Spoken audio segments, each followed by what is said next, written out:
কিছু মানুষ সত্যি খুব অসহায়। তারা না পারে সইতে, না পারে কাউকে বলতে। পাহাড় সম কষ্ট লুকিয়ে হাসি মুখে ঘুরে। তাদের কান্নার সাক্ষী থাকে না এই শহরে। অন্ধকার বালিশটাই জানে গোপন রক্তক্ষরণ। সবাই ভাবে তারা খুব সুখে আছে। কেউ দেখে না চূর্ণ বিচূর্ণ হওয়া ভিতরের দেয়াল।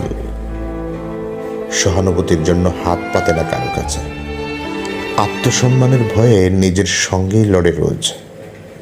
অভিমান দেখানোর মতো চেনা মানুষ নেই, নেই কোনো কাঁধ যেখানে মাথা রাখা যায়। এই পৃথিবীর বুকে তারা বড্ড একা।